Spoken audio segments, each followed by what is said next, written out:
Assalamualaikum warahmatullahi wabarakatuh. Puji syukur kita ucapkan atas kehadiran Allah Subhanahu wa Ta'ala yang telah melimpahkan rahmat dan karunia-Nya kepada kita semua, sehingga Bapak dan Ibu dapat menyimak video yang kami buat. Di sini, kami dari kelompok menyajikan hasil diskusi mengenai seleksi dan rekrutmen sumber daya manusia. Kami dari kelompok, saya sebagai moderator Putri Bestari dan anggota kelompok yaitu Oktaviani. Baik, untuk tidak memperpanjang waktu, kami akan menyajikan materi yang pertama yang akan disajikan oleh Oktaviani. Kepada Oktaviani dipersilahkan. Assalamualaikum warahmatullahi wabarakatuh. Saya Oktaviani akan menjelaskan materi pertama tentang rekrutmen dan seleksi. Pertama-tama, pengertian rekrutmen. Rekrutmen menurut Search Merhart tahun 1997 adalah proses penarikan sekelompok kandidat untuk mengisi posisi yang lowong. Selanjutnya, pengertian dari Faustino Cardoso Gomez, rekrutmen merupakan proses mencari, menemukan, dan menarik para pelamar untuk dipekerjakan dalam dan oleh suatu organisasi. Pendapat No et al. Tahun 2000, rekrutmen didefinisikan sebagai pelaksanaan atau aktivitas organisasi awal dengan tujuan untuk mengidentifikasi dan mencari tenaga kerja yang potensial. Sebelum organisasi dapat mengisi sebuah lowongan pekerjaan, organisasi tersebut mestilah mencari orang-orang yang tidak hanya memenuhi syarat untuk posisi tersebut, namun juga menginginkan pekerjaan itu. Jadi, dapat kita simpulkan bahwa rekrutmen adalah proses pencarian atau mengundang calon tenaga kerja sesuai dengan kualifikasi yang dibutuhkan. Rekrutmen adalah serangkaian kegiatan yang dimulai ketika sebuah perusahaan atau organisasi memerlukan tenaga kerja dan membuka lowongan sampai mendapatkan calon karyawan yang diinginkan atau sesuai dengan jabatan atau lowongan yang ada. Dengan demikian, tujuan rekrutmen adalah menerima pelamar sebanyak-banyaknya sesuai dengan kualifikasi kebutuhan perusahaan atau organisasi dari berbagai sumber, sehingga memungkinkan akan terjaring calon karyawan dengan kualitas tertinggi dari yang terbaik.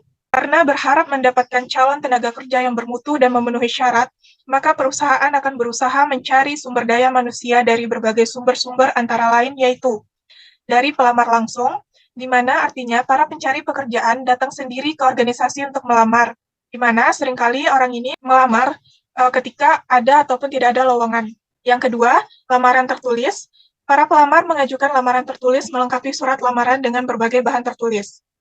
Sumber yang ketiga, lamaran berdasarkan informasi orang dalam, yang mana para anggota organisasi memberikan informasi kepada sanak saudara, tetangga, teman sekolah, atau yang berasal dari suatu daerah tentang adanya lamaran di organisasinya. Keempat, sumbernya bisa dari iklan dan dari instansi pemerintah, kemudian dari perusahaan penempatan tenaga kerja, dari perusahaan pencari tenaga kerja profesional, dari lembaga pendidikan, dari organisasi profesi, dari serikat pekerja, dan dari balai latihan kerja milik pemerintah. Di mana balai latihan kerja milik pemerintah ini adalah salah satu maksud dan tujuan didirikannya ini untuk mengurangi tingkat pengangguran yang ada. Selanjutnya, pengertian seleksi. Seleksi menurut Agus Sunyoto adalah usaha menjaring dari mereka yang dianggap nantinya bisa menyesuaikan diri dengan pekerjaan yang ditawarkan, mereka yang dianggap dapat memperlihatkan unjuk kerja yang diharapkan oleh para pimpinan organisasi. Selanjutnya, pengertian seleksi menurut Robert L. Mathis, John H. Jackson tahun 2006, seleksi adalah proses pemilihan orang-orang yang memiliki kualifikasi yang dibutuhkan untuk mengisi lowongan pekerjaan di sebuah organisasi. Pengertian selanjutnya, menurut Faisal Rifai, seleksi adalah kegiatan dalam manajemen sumber daya manusia yang dilakukan setelah proses rekrutmen. Hal ini berarti telah terkumpul sejumlah pelamar yang memenuhi syarat untuk kemudian dipilih mana yang dapat ditetapkan sebagai karyawan dalam suatu perusahaan atau organisasi. Selanjutnya, pengertian seleksi menurut M. Fuad, seleksi adalah serangkaian kegiatan yang digunakan untuk memutuskan apakah pelamar ditolak atau diterima. Selanjutnya, pengertian seleksi menurut Maltese merupakan proses pemilihan orang-orang yang memiliki kualifikasi-kualifikasi yang dibutuhkan untuk mengisi lowongan pekerjaan di sebuah organisasi. Dari beberapa definisi seleksi di atas, bisa ditarik kesimpulan bahwa seleksi adalah sebuah proses penyaringan calon karyawan yang sudah memenuhi syarat yang akan diterima untuk mengisi sebuah posisi ataupun karyawan tersebut ditolak. Seleksi juga dapat diartikan sebagai kegiatan dalam manajemen sumber daya manusia yang dilakukan setelah proses rekrutmen selesai dilaksanakan. Secara singkatnya, seleksi adalah proses pemilihan beberapa orang dari sekumpulan orang-orang dengan preferensi tertentu. Dengan adanya seleksi calon pegawai yang dilakukan oleh perusahaan, maka diharapkan perusahaan atau organisasi dapat mendapatkan calon pegawai sebagai berikut, yaitu mempunyai potensi besar. Kemudian, calon pegawai yang memiliki integritas tinggi, dan pegawai yang memiliki keterampilan unik, serta calon pegawai yang memiliki loyalitas tinggi terhadap perusahaan, kreatif, dan dinamis. Calon pegawai yang memiliki satu tujuan dengan perusahaan dan mengurangi tingkatan turnover karyawan atau perpindahan karyawan. Memiliki calon pegawai yang sesuai dengan budaya organisasi, memiliki calon pegawai yang dapat bekerja sama dalam perusahaan, terutama dalam tim, dan mendapatkan bibit yang kelak dapat dikembangkan. Jadi, seleksi merupakan tahap selanjutnya dari proses rekrutmen, di mana pegawai dipilih dari beberapa calon pegawai yang telah melamar. Proses rekrutmen. Menurut Mondi, tahun 2003 mengemukakan urutan dari proses rekrutmen adalah sebagai berikut. Yang pertama ada external environment, yang mana faktor eksternal organisasi dapat secara signifikan mempengaruhi perekrutan perusahaan. Faktor-faktor eksternal tersebut, yang pertama kondisi pasar tenaga kerja, ada pasar tenaga kerja domestik dan pasar tenaga kerja global. Faktor yang kedua ada pertimbangan hukum dan ada citra perusahaan. Pertimbangan hukum menjadi penting dan tidak mengherankan karena merupakan dasar pertimbangan manajer ketika membuat kontrak selama proses perekrutan.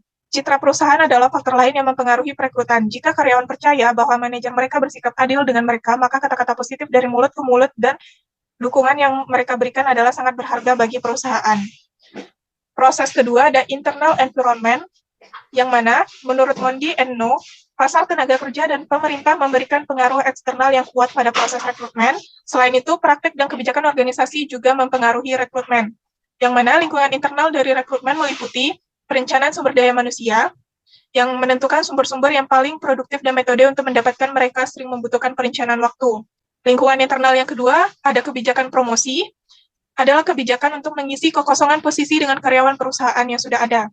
Lingkungan internal yang ketiga, pengetahuan perusahaan atas pekerjanya. Dan lingkungan internal yang keempat, adanya nepotisme. Sudah umum bagi perusahaan untuk memiliki kebijakan anti-nepotisme yang menghambat pekerjaan dari kerabat dekat, terutama ketika karyawan terkait akan bekerja di departemen yang sama. Proses yang ketiga ada perencanaan sumber daya manusia, yang mana perencanaan sumber daya manusia adalah sebuah potensi individu yang bisa dikembangkan dan dilatih untuk kepentingan proses produksi. Perencanaan sumber daya manusia adalah sebuah proses identifikasi dan analisis untuk memiliki sumber daya yang bisa mencapai tujuan organisasi atau perusahaan. Proses keempat ada alternatif rekrutmen, yang mana perusahaan harus mempertimbangkan alternatif rekrutmen dengan cermat sebelum memutuskan perekrutan. Ada 3 alternatif, yaitu outsourcing, adalah proses penyerahan tanggung jawab untuk bidang pelayanan kepada pihak eksternal. Ada alternatif kedua, contingent works. Tenaga kerja sementara merupakan tenaga kerja yang bersifat kontrak secara individual. Alternatif yang ketiga, employee leasing professional employee organization. Karyawan leasing merupakan karyawan perusahaan yang bekerja dengan klien perusahaan dalam hubungan kerja untuk memberikan tenaga ahli bidang administrasi, program manfaat pekerja yang komprehensif, asumsi risiko majikan, pengisian pajak, dan kepatuhan hukum ketenaga kerjaan. Alternatif yang keempat adanya lembur, yang mana metode yang paling umum digunakan dalam menghadapi fluktuasi volume pekerjaan dalam jangka pendek. Kelima ada rekrutmen.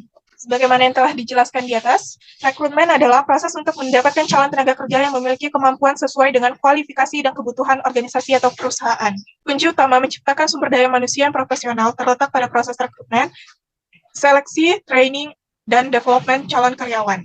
Proses selanjutnya dari rekrutmen itu ada sumber internal. Proses yang keenam, di mana rekrutmen dapat dilakukan dengan menggunakan sumber internal atau karyawan yang sudah ada dalam perusahaan. Ada beberapa metode yang dapat digunakan, yakni job posting, referensi pegawai, dan rencana sukses. Kemudian disusul ada metode internal, yang mana metode rekrutmen internal terdiri dari job posting, prosedur untuk berkomunikasi dengan karyawan perusahaan bahwa sebenarnya ada lowongan jabatan. Kemudian metode yang kedua ada job bidding, suatu teknik yang memungkinkan individu dalam suatu organisasi bahwa mereka yang percaya memiliki kualifikasi yang diperlukan untuk melamar pekerjaan yang diumumkan. Berikutnya, proses ada sumber eksternal. Jika saat ini tidak ada karyawan yang memiliki kualifikasi yang diinginkan, calon dapat ditarik dari beberapa sumber dari luar perusahaan. Kemudian metode eksternal, ada metode iklan, agen tenaga kerja, internship, executive search firm, contingency firm, asosiasi profesi, open house, dan acara perekrutan. Dan proses terakhir yaitu para calon karyawan atau tenaga kerja yang terekrut. Itulah penyampaian materi dari saya. Sekian, terima kasih. Terima kasih kepada Oktaviani yang telah menyajikan materi yang pertama. Selanjutnya, saya akan melanjutkan materi yang disampaikan oleh Oktaviani. Materi selanjutnya dari proses rekrutmen yang pertama yaitu metode internal. Metode internal ini terbagi atas 4. Yang pertama pemindahan, yang kedua pengangkatan, yang ketiga pengumuman, yang keempat inventarisasi keahlian. Pada bagian pertama ini pemindahan atau replacement mutation. Menurut Sofa dalam Nur Hadis pada tahun 2012, mutasi merupakan fungsi pengembangan karyawan karena tujuan utamanya adalah untuk meningkatkan efisiensi dan efektivitas kerja dalam organisasi yang bersangkutan. Umumnya, mutasi merupakan tindak lanjut dari penilaian prestasi kerja para karyawan. Dari penilaian prestasi kerja akan diketahui kecakapan seorang karyawan dalam menyelesaikan uraian pekerjaan yang dibebankan kepadanya. Yang kedua, pengangkatan atau promotion. Promosi jabatan adalah pemindahan karyawan dari suatu posisi atau jabatan ke posisi jabatan yang lebih tinggi dengan gaji, fasilitas, tanggung jawab, dan peluang lebih besar. Biasanya kesempatan untuk promosi pada waktu suatu organisasi mengadakan perluasan kegiatan atau bila ada karyawan yang mencapai usia pensiun. Yang ketiga, pengumuman atau job posting. Job posting adalah proses mempublikasikan informasi pekerjaan melalui iklan lowongan pekerjaan. Dengan melakukan publikasi lowongan kerja, diharapkan akan banyak kandidat berkualitas yang melamar ke suatu perusahaan. Job posting yang baik tidak hanya berisi persyaratan melamar dan kualifikasi yang diperlukan, melainkan juga harus memenuhi beberapa unsur seperti judul pekerjaan, lokasi perusahaan, job description, kriteria kandidat, hingga penjelasan cara untuk melamar kerja di posisi tersebut. Yang keempat, inventarisasi keahlian atau skill inventory.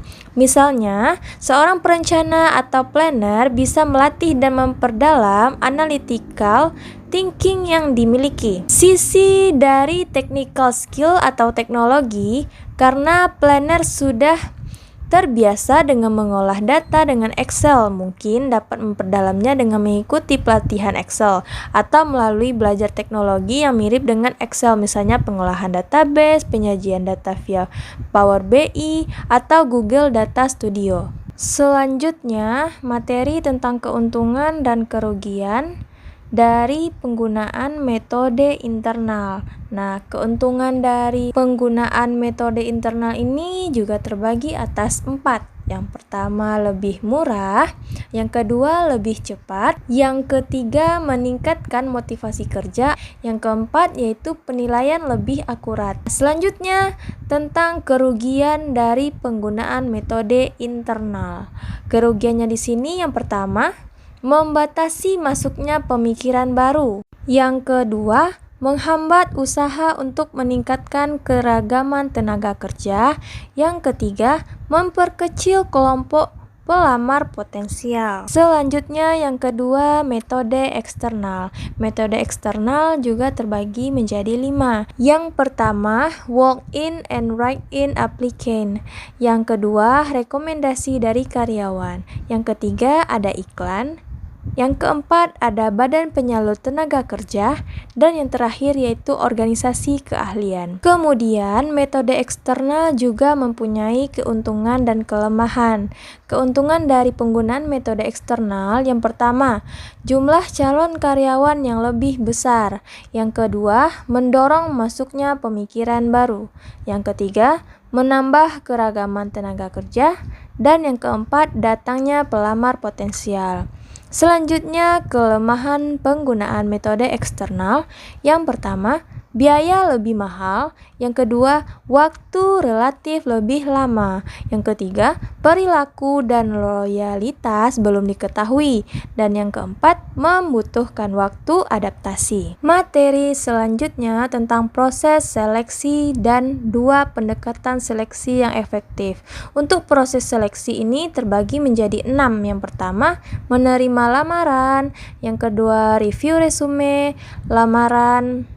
Yang ketiga, tes. Yang keempat, wawancara. Yang kelima, pemeriksaan kesehatan. Dan yang terakhir, keputusan seleksi. Kemudian 2 pendekatan seleksi yang efektif. Yang pertama, seleksi berjenjang atau bertahap. Yang kedua, seleksi menyeluruh. Sampai di sini materi yang kami sajikan. Bila ada kesalahan, mohon maaf. Assalamualaikum warahmatullahi wabarakatuh.